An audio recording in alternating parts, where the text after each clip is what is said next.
বিধি তুমি বলে দাও কাপ এবার কার। হ্যালো এভরিওয়ান, আসসালামু আলাইকুম ওয়া বারাকাতুহু। আমি ইলিয়াস আহমেদ স্বপ্ন, মালদ্বীপ প্রবাসী। শুরু হয়ে গেছে আমাদের দেশে বিপিএল প্রিমিয়ার লিগ 2025। আর এই বিপিএল এ আমরা প্রবাসীরা অংশগ্রহণ করব না, যদিও না করতে পারি, কিন্তু আমরা কিন্তু মোবাইলের স্ক্রিনে এবং টিভিতে অবশ্যই খেলা দেখব। তো এবারের বিপিএল এ মোট 7টা টিম আছে। তো 7টা টিমের মধ্যে কোন কোন টিম আপনারা সকলেই জানেন, তারপর আমি বলি।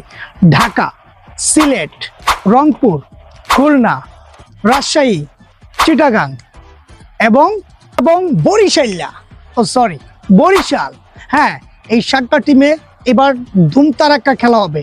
আর আমরা প্রবাসীরা অবশ্যই মোবাইলের স্ক্রিনে খেলা দেখব। তো আপনাদের বিভাগের টিম অবশ্যই আপনাদের আছে, কার কোন বিভাগের অবশ্যই কমেন্টসের লিঙ্কে আপনারা জানাবেন।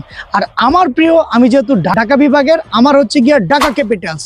আর ঢাকা ক্যাপিটালস আমি এবার